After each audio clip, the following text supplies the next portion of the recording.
Imaginemos por un segundo que es 1943. A ver, el mundo literalmente arde en plena Segunda Guerra Mundial. Hace un frío que peda en los astilleros navales y la niebla casi que se mezcla con el humo del carbón. Si prestamos atención mientras caminamos por los muelles, no se escuchan historias de batallas heroicas, se escuchan susurros, secretos muy oscuros. La gente contaba que los altos mandos estaban jugando a ser Dios, intentando que un inmenso buque de guerra, simplemente dejara de existir, que desapareciera frente a las narices de todos. Yo conozco bien esas historias, conozco a los que pisaron esas cubiertas. Hoy vamos a meternos de lleno en esas sombras para analizar uno de los casos sin resolver más escalofriantes de la historia militar, solo con los datos y, claro, con los secretos que intentaron enterrar. Y es que las cosas que se decían, tela. Fijaos en esto. La niebla verde nos envolvió y el barco simplemente desapareció. Y los hombres ya no eran los mismos. Ese es el tipo de testimonio desgarrador que encendió toda esta leyenda. Entre los que trabajaban en el puerto en aquella época, corría el rumor de que la Marina había hecho un experimento secreto y que, sorprendentemente, había funcionado con un éxito aterrador. Habían logrado volver invisible un barco. Pero claro, jugar con las leyes de la física tiene un precio, ¿no? Y el precio aquí fue altísimo. Se decía que algo salió terriblemente mal y que los hombres a bordo presenciaron horrores incomprensibles, perdieron la cabeza o, peor aún, sufrieron transformaciones de las que jamás se recuperaron. Pero vamos a ver, ¿por qué alguien al mando haría algo así? Para entenderlo hay que meterse en la piel de esa gente y sentir su desesperación. El año es 1943. El bando aliado estaba sufriendo pérdidas devastadoras en el mar. Los submarinos alemanes, los temidos U-boats, eran una auténtica pesadilla casi invencible. Nos cazaban sin piedad, hundiendo toneladas de suministros y mandando al fondo del océano a miles de marineros. Así que se desató una carrera contrarreloj brutal para inventar nuevas tecnologías. Hacía falta algo, lo que fuera, algún sistema de defensa o tecnología de ocultamiento contra radares que nos diera ventaja. Proteger los barcos era literalmente una cuestión de supervivencia. Y es justo ahí, en medio de este clima de secretismo y urgencia científica, donde germina la semilla de todo este terror. Y toda esa desesperación bélica, toda esa paranoia de los muelles, confluyó en un solo punto, en un número 1, el destructor de escolta USS Eldridge. Según las malas lenguas de las cantinas de la base, este fue el barco elegido para soportar un experimento loquísimo que usaba campos electromagnéticos brutales para desafiar la realidad. Sobre el papel, el objetivo táctico era que los radares enemigos no lo vieran. Pero claro, la leyenda cuenta que la energía descomunal que desataron ese día hizo muchísimo más que engañar a una pantalla de radar. Vamos a desgranar cómo fue exactamente el caos de aquel día, paso a paso, según cuenta el mito. Paso 1. Encienden unos inmensos generadores electromagnéticos a bordo del Eldridge. Paso 2. De repente, una niebla verde rarísima, súper antinatural, envuelve todo el casco metálico del barco, silenciando hasta el sonido del agua. Paso 3.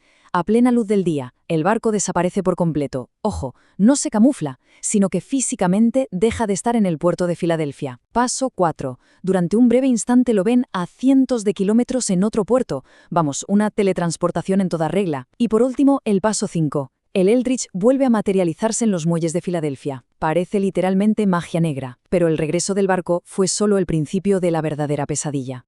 Aquí bajamos un poco la voz, porque lo que se murmuraba en la oscuridad de los astilleros es directamente macabro. Los relatos decían que el viaje teletransportado destrozó biológicamente a la tripulación. Algunos compañeros volvieron con una desorientación extrema, vagando sin saber ni dónde ni cuándo estaban. Otros sufrieron graves daños mentales, un colapso absoluto de la cordura. Pero el detalle que verdaderamente quita el sueño, la imagen imborrable, es que supuestamente hubo tripulantes que aparecieron fusionados con el metal del barco. Literalmente, brazos y piernas fundidos con el frío acero de la cubierta. Una auténtica escena salida del infierno. Durante la guerra, lógicamente, todo esto no pasó de rumores asustados y bajo el sello de máximo secreto. Cero pruebas públicas. Pero en los años 50, la historia saltó por los aires. Un tipo llamado Carl Allen empieza a mandar una serie de cartas rarísimas a investigadores de fenómenos inexplicables. Allen juraba y perjuraba que él había sido testigo presencial de los horrores del experimento Filadelfia. Era un hombre peculiar, bastante errático, pero fue él quien sacó esta leyenda de nuestros oscuros muelles del 43 y la puso a la vista de todo un país que en plena posguerra estaba obsesionadísimo con las conspiraciones militares. Pero aquí es donde este relato salvaje se estrella contra el muro frío de la realidad. Por un lado tenemos las afirmaciones de Carl Allen, historias fantásticas de teletransportación a cientos de kilómetros, invisibilidad total y una física que rompe cualquier lógica humana. Y por otro, la realidad de lo que la Marina estaba haciendo en secreto, proyectos muy terrenales de tecnología antiminas y de reducción de señales de radar usando mecánica pura. Además, hay un problema gigante en la narrativa de Allen, y es que los registros navales muestran fechas totalmente inconsistentes. El USS Eldridge ni siquiera estaba cerca de Filadelfia cuando supuestamente ocurrió el incidente de la famosa niebla verde. Así que, llegados a este punto, hay que hacer la pregunta del millón. ¿Qué narices pasó realmente en el astillero de Filadelfia? Si quitamos la niebla verde y la ciencia ficción de las cartas de Allen, ¿qué nos queda en el muelle? La mayoría de los expertos navales lo tienen claro. No hay absolutamente ninguna evidencia de que se hiciera un experimento de invisibilidad. Pero las leyendas rara vez salen de la nada absoluta. Algo tuvo que encender la mecha. Y si escarbamos en las operaciones militares reales de esos días, encontramos procedimientos que, para alguien agotado y asustado en plena guerra, podían parecer pura brujería. Pues bien, la verdad detrás de todo este humo tiene un nombre: desmagnetización. Esta es la ciencia real que inspiró el mito. Resulta que en la guerra, los alemanes usaban minas marinas magnéticas, unas bombas mortales que explotaban al detectar la inmensa masa de metal de un barco pasando por encima. Para evitarlo, los estadounidenses enrollaban unos cables eléctricos masivos alrededor del casco de sus barcos. Al pasar corrientes gigantescas por esos cables, cancelaban el campo magnético del buque. Lo hacían invisible, pero invisible a los sensores de las minas, no al ojo humano. Ahora imaginemos a un marinero raso, de guardia en mitad de la noche, viendo enormes cables soltando chispas, generando campos electromagnéticos masivos y escuchando a sus oficiales decir que el barco ahora es invisible, blanco y en botella. Es muy fácil ver cómo el miedo y el boca a boca distorsionaron la realidad. Y si ponemos las dos versiones cara a cara, el choque es frontal. Si buscamos testigos, la leyenda se apoya casi exclusivamente en las excéntricas cartas de Carl Allen, mientras que la realidad nos dice que sus afirmaciones son históricamente imposibles de verificar. ¿Y las pruebas? Pues se dice que toda la evidencia está guardada celosamente en archivos ultrasecretos del gobierno. Pero la realidad es que hay una ausencia total de documentos oficiales sobre este proyecto, aunque, claro, ya sabemos cómo funciona el oscuro mundo de las conspiraciones. Para mucha gente, que no haya pruebas no desmiente la historia, simplemente demuestra lo profundo y despiadado que fue el encubrimiento del gobierno.